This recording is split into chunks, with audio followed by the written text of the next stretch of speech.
आकाशवाणी लखनऊ से प्रस्तुत है प्रादेशिक समाचार।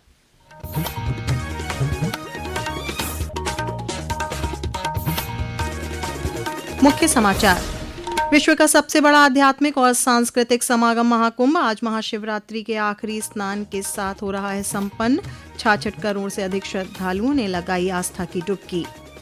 मुख्यमंत्री योगी आदित्यनाथ ने महाकुंभ को बताया राष्ट्रीय एकात्मकता और राष्ट्र के प्रति समर्पण का प्रतीक।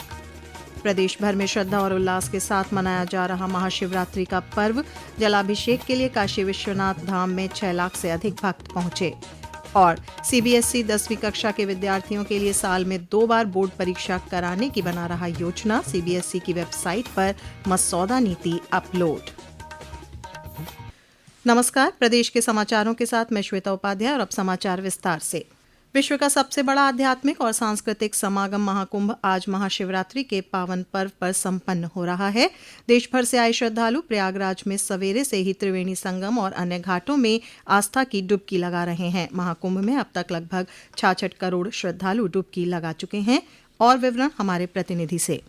त्रिवेणी संगम तट पर चल रहे महाकुंभ मेले के अंतिम स्नान पर्व महाशिवरात्रि पर देश विदेश से आए श्रद्धालु ब्रह्म मुहूर्त से ही त्रिवेणी संगम में डुबकी लगानी शुरू कर दी थी। शाम तक 1 करोड़ 30 लाख से अधिक श्रद्धालुओं ने पवित्र त्रिवेणी में डुबकी लगाई। प्रमुख स्नान पर्व के चलते संपूर्ण कुंभ मेला क्षेत्र में सुरक्षा व्यवस्था के व्यापक प्रबंध किए गए थे। इस मौके पर देश के कोने कोने से आए संगम तट पर पहुंचे श्रद्धालुओं के ऊपर हेलीकॉप्टर से पुष्प वर्षा भी की गई। महाशिवरात्रि के स्नान के साथ 45 दिनों तक चले इस भव्य आयोजन का समापन भी हो गया, जिसमें 65 करोड़ से अधिक श्रद्धालुओं ने प्रतिभाग किया। प्रवीण मिश्र, आकाशवाणी समाचार, महाकुंभ नगर प्रयागराज। मुख्यमंत्री योगी आदित्यनाथ ने गोरक्षनाथ मंदिर में स्थापित कंट्रोल रूम से महाकुंभ के आखिरी अमृत स्नान की व्यवस्थाओं की मॉनिटरिंग की।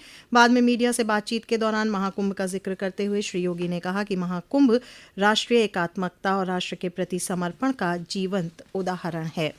13 जनवरी से प्रारंभ हुआ महाकुंभ प्रयागराज आज पूर्णाहुति को प्राप्त करेगा। लगभग 66 करोड़ श्रद्धालु जन माँ गंगा, माँ यमुना और माँ सरस्वती की इस त्रिवेणी में पावन डुबकी लगा करके राष्ट्रीय एकात्मता का एक नया संदेश पूरे देशवासियों को दे रहे हैं। प्रयागराज में आए हुए इन सभी श्रद्धालु जनों को मैं आज के इस पावन महास्नान पर हृदय से उनका अभिनंदन करता हूँ।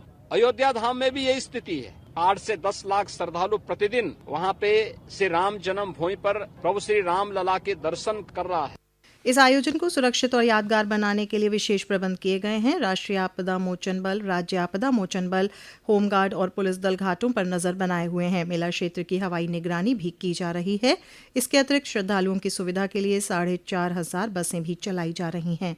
वहीं रेलवे प्रयागराज से 350 रेलगाड़ियां और चला रहा है। रेल मंत्री अश्विनी वैष्णव और रेलवे बोर्ड के अध्यक्ष सतीश कुमार संपूर्ण रेल परिचालन की निगरानी कर रहे हैं। प्रसार भारती बोर्ड के अध्यक्ष नवनीत सहगल ने कहा है कि आकाशवाणी ने हमेशा लोगों को देश की संस्कृति से जोड़ने में प्रमुख भूमिका निभाई है। श्री सहगल ने कहा कि आकाशवाणी लोक प्रसारक के रूप में अपने दायित्वों को गंभीरता से लेता है। महाकुंभ के आखिरी दिन अपने संदेश में श्री सहगल ने कहा कि प्रसारण में आकाशवाणी के कुंभवाणी चैनल ने लोगों को बहुत प्रभावित किया। इस विशेष चैनल कुंभवाणी ने 48 दिनों की एक छोटी सी यात्रा के दौरान बहुत लोगों को छुआ है। आकाशवाणी सभी से जुड़ा रहा है, आम आदमी से लेकर हमारे जो वहाँ महात्मा गण थे, हमारे जो वहाँ अखाड़े आए, हमारे यहाँ वहाँ जो संत जन आए, उन सब से आकाशवाणी जुड़ा रहा है। भारतीय संस्कृति को जन जन तक पहुँचाने में आकाशवाणी की एक भूमिका रही है। आकाशवाणी की महानिदेशक प्रज्ञा पालीवाल गौड़ ने कुंभवाणी की सफलता की सराहना करते हुए कहा कि कुंभवाणी कम समय में बड़ी संख्या में श्रोताओं तक पहुंचने में सफल रही है। इस ऐतिहासिक आयोजन में यह हमारा एक छोटा सा प्रयास था, जिसे आप लोगों के स्नेह ने हम सब के लिए अविस्मरणीय बना दिया। आकाशवाणी की कुंभवाणी टीम को विशेष साधुवाद, जिन्होंने पूरी निष्ठा और पूरी तन्मयता से अपने घर से दूर रहते हुए कुंभवाणी के श्रोताओं को ही अपना परिवार माना और पूर्ण सफलता से कुंभवाणी के प्रसारण को एक नई ऊंचाई दी। ये समाचार आप आकाशवाणी लखनऊ से सुन रहे हैं। ताज़ा समाचार जानने के लिए आप हमारी वेबसाइट newsonair.gov.in पर लॉगिन कर सकते हैं। इसके साथ ही आप प्रादेशिक समाचारों का ये बुलेटिन हमारे YouTube channel news on AIR Lucknow पर भी सुन सकते हैं।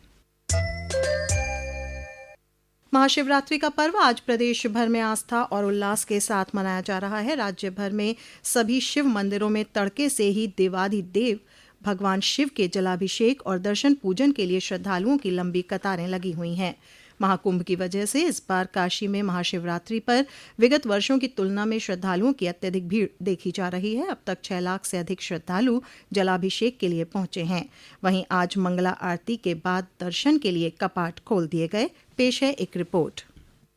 महाशिवरात्रि पर बड़ी संख्या में स्नानार्थी भी गंगा घाटों पर स्नान करने पहुंचे हैं तथा घाट से लगाए मंदिर परिक्षेत्र तक श्रद्धालुओं की भारी संख्या उपस्थित है। मंदिर प्रशासन तथा अधिकारियों द्वारा अखाड़ों तथा नागा साधुओं के काशी विश्वनाथ मंदिर पहुंचने पर ढोल नगाड़े बजाकर पूरे हर्षोल्लास से पुष्प वर्षा करते हुए उनका स्वागत किया गया तथा श्रद्धालुओं को पर हेलीकॉप्टर से लगातार पुष्प वर्षा की जाती रही। श्री काशी विश्वनाथ धाम व आसपास के क्षेत्रों को 6 जोन व 18 सेक्टर में विभाजित कर सुरक्षा व्यवस्था भीड़ प्रबंधन हेतु सीसीटीवी व ड्रोन कैमरे से निगरानी की जा रही है। मनीष सिंह, आकाशवाणी समाचार, वाराणसी। मुख्यमंत्री और गोरक्ष पीठाधीश्वर योगी आदित्यनाथ ने आज सुबह गोरखपुर स्थित गोरक्ष पीठ में शिव उपासना का अनुष्ठान पूरा किया। इस दौरान श्री योगी ने लोक मंगल और राष्ट्र कल्याण की प्रार्थना भी की। उधर बाराबंकी के महादेवा स्थित लोधेश्वर मंदिर में श्रद्धालुओं की भारी भीड़ है। हमारे प्रतिनिधि की एक रिपोर्ट। प्राचीन श्री लोधेश्वर मंदिर में महाशिवरात्रि के अवसर पर शिव भक्तों की भीड़ का नजारा देखते ही बन रहा है। विशेषकर प्रदेश के पश्चिम जनपदों से कांवड़ियों के लाखों की संख्या में जत्थे जलाभिषेक करने पहुंचे। प्रशासन द्वारा की गई पुष्प वर्षा के बीच 5 लाख से अधिक श्रद्धालुओं ने शिवलिंग का जलाभिषेक कर मनोकामना पूर्ण होने की प्रार्थना की। पिछले कई वर्षों से कभी श्रद्धालुओं की ऐसी भीड़ देखने को नहीं मिली थी। 5 लाख से अधिक श्रद्धालुओं के आने से जिलाधिकारी व पुलिस अधीक्षक स्वयं मौके पर पहुंचकर व्यवस्था का जायजा ले रहे हैं। इसके अतिरिक्त पूरे जनपद में शिव मंदिरों में श्रद्धालुओं का तांता लगा हुआ है। आकाशवाणी के लिए बाराबंकी से परवेज अहमद। मिर्जापुर के प्रसिद्ध शक्तिपीठ मां विंध्यवासिनी देवी मंदिर, बलरामपुर जिला मुख्यालय के झारखंडी मंदिर और श्रावस्ती में भारत नेपाल सीमा के करीब सिरसिया में स्थित विभूतिनाथ मंदिर में लाखों भक्त जलाभिषेक कर रहे हैं। केंद्रीय माध्यमिक शिक्षा परिषद सीबीएसई 10वीं कक्षा के विद्यार्थियों के लिए साल में 2 बार बोर्ड परीक्षा कराने की योजना बना रहा है। सीबीएसई ने इस संबंध में एक मसौदा नीति तैयार कर अपनी वेबसाइट पर अपलोड कर दी है। शिक्षकों, अभिभावकों और विद्यार्थियों सहित तमाम हितधारकों से इस पर प्रतिक्रिया मांगी गई है। सीबीएसई के परीक्षा नियंत्रक डॉक्टर संयम भारद्वाज ने बताया कि केंद्रीय शिक्षा मंत्री धर्मेंद्र प्रधान की अध्यक्षता में शिक्षा मंत्रालय में एक बैठक आयोजित की गई। इसमें 10वीं कक्षा में वर्ष 2026 से 2 बार बोर्ड परीक्षाएं आयोजित करने को लेकर चर्चा की गई और इस संबंध में मसौदा नीति को मंजूरी दी गई। यह फैसला नई राष्ट्रीय शिक्षा नीति में की गई सिफारिश के आधार पर लिया गया है। प्रतापगढ़ जिले में एक सड़क दुर्घटना में 4 श्रद्धालुओं की मौत हो गई और 3 गंभीर रूप से घायल हो गए। सभी घायलों को इलाज के लिए जिला मेडिकल कॉलेज ले जाया गया है। यह हादसा प्रयागराज अयोध्या राष्ट्रीय राजमार्ग पर आज सुबह उस समय हुआ जब तेज रफ्तार कार बेकाबू होकर एक घर से टकरा गई। यह सभी श्रद्धालु झारखंड और बिहार के रहने वाले थे और अयोध्या में श्री रामलला का दर्शन करने के बाद गंगा स्नान के लिए महाकुंभ जा रहे थे। राज्य के पश्चिमी इलाकों में कई जगहों पर आगामी 2 दिनों के दौरान गरज चमक के साथ बौछारें पड़ने और कहीं कहीं बारिश होने का अनुमान है। वहीं पूर्वी जिलों में कल मौसम पूरी तरह शुष्क रहेगा। हालांकि 28 फरवरी को कहीं कहीं गरज चमक के साथ बौछारें पड़ने और हल्की बारिश की संभावना है। साथ ही 2 मार्च तक देर रात और सुबह के समय पूर्वांचल के कई जिलों में हल्के कोहरे की संभावना जताई गई है।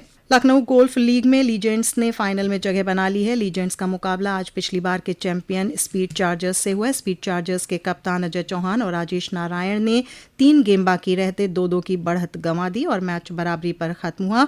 लेकिन लीजेंड्स के कप्तान जोहेब और संजय सिन्हा ने अपनी टीम को 3 और 2 से जीत दिलाकर बढ़त दिलाई। और अब अंत में मुख्य समाचार एक बार फिर। विश्व का सबसे बड़ा आध्यात्मिक और सांस्कृतिक समागम महाकुंभ आज महाशिवरात्रि के आखिरी स्नान के साथ हो रहा है संपन्न। 66 करोड़ से अधिक श्रद्धालुओं ने लगाई आस्था की डुबकी। मुख्यमंत्री योगी आदित्यनाथ ने महाकुंभ को बताया राष्ट्रीय एकात्मकता और राष्ट्र के प्रति समर्पण का प्रतीक। प्रदेश भर में श्रद्धा और उल्लास के साथ मनाया जा रहा महाशिवरात्रि का पर्व। जलाभिषेक के लिए काशी विश्वनाथ धाम में 6 लाख से अधिक भक्त पहुंचे।